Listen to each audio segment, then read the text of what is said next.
Au nord du Médoc, dans la petite commune de Queyrac, la mairie a mis à disposition de l'école un espace dédié à un potager. C'est Saïda, de Permaculture Médoc, qui nous accueille. Elle y travaille avec les enfants depuis 4 ans. Vous allez repiquer votre pot de persil, les semis de persil que vous avez fait au mois de septembre. Et ensuite, il y a celui-là à rempoter là-dedans. Qui c'est qui veut le faire? Moi. Et celui-là, il sera pour la cantine. Comme ça, puis tu le redresses un peu en même temps. À l'automne, je les habitue à goûter. Il faut qu'ils trouvent un fruit de saison. Une fois qu'ils l'ont trouvé, en général, je l'ai avec moi, ils le goûtent. Et ils ont goûté des choses comme des kakis. Et ils ont mangé ça sans se poser de questions, à la petite cuillère, assis dans le jardin. Alors qu'en temps normal, ils n'auraient pas forcément mangé. Les blettes, c'est pareil. Les blettes, c'est un truc que personne ne cuisine. Eux, ils en récupèrent toutes les semaines et ils vont chercher des recettes pour leurs parents. Ils cuisinent avec leurs parents, du coup. Ils font faire des soupes à leurs parents. Fais-moi donc une soupe. Donc ouais, tout ça, c'est... Et puis ça va rester dans leur mémoire, je pense. Même s'ils n'intègrent pas tout, même s'ils n'ont pas compris les mots permaculture, agroécologie, parce que c'est compliqué, ils sont petits quand même. Ils ont entre 7 et 10 ans maxi. C'est encore petit, quoi. Mais je pense que tout ce qu'on fait sans forcément comprendre ce qu'on fait quand on est petit, on l'assimile bien mieux qu'à l'âge adulte quand on nous l'explique en théorie. Je vais prendre au moins 30 blettes là. Il y en a. C'est pas des blettes, c'est de l'oseille.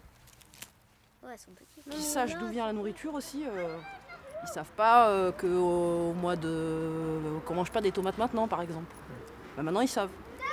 Au bout de 4 ans, ils savent que non, les tomates. Et ils sont capables, pendant qu'ils font les courses avec leurs parents, de dire à leurs parents on mange pas des tomates maintenant parce qu'il n'y en a pas dans le jardin. Saïda, c'est une plante aromatique ça? Non. Non. Ça, c'est de la facélie. La facélie, c'est un engrais vert. Vous vous rappelez ce que c'est l'engrais vert? Oui. Il y en a qui mettent des produits dans leur jardin pour faire de l'engrais. Oui, papa, il en on peut mettre du fumier, voilà. Mais on peut aussi mettre de la facélie. Et quand la facélie elle va mourir, toute l'énergie qu'elle a, elle va la donner à la terre. Et nous, quand on va mettre autre chose qui a besoin d'énergie, la plante, elle aura déjà tout donné. Et comme on a ramassé un petit peu de graines, mais pas toutes, il en reste encore et ça fait 2 ans qu'elle se ressème d'elle-même. La première dynamique de Permaculture Médoc d'avoir créé cette association, ça a été de vouloir valoriser des enfants en milieu rural qui étaient à la ramasse en classe et qui pourtant jardinaient avec leurs parents et pouvaient apprendre des choses à leur maître ou à leur maîtresse. Et là, quand le maître ou la maîtresse entend de la part d'un élève qui ne sait pas compter et pas bien lire comment il faut planter des patates et qu'une patate ça se plante comme ça et comme ça, qu'il faut s'en occuper comme ci et comme ça et qu'il faut la buter, enfin l'enfant il a appris quelque chose à l'adulte. Donc rien que pour ça, rien que pour valoriser tous ces enfants, c'était important de le faire. Si vous voulez récolter des graines d'artichaut, c'est le moment. Vas-y Rio, aidez-vous, vous allez en trouver dedans. Il y en a là. Voilà, il y en a plein dedans. Et donc ça, on peut le replanter alors? Oui. Oui. Si on le replante, ça repousse en artichaut, c'est ça? Oui. Dans toutes les écoles, c'est possible. Et s'il n'y a pas, on fait des trucs surélevés un peu.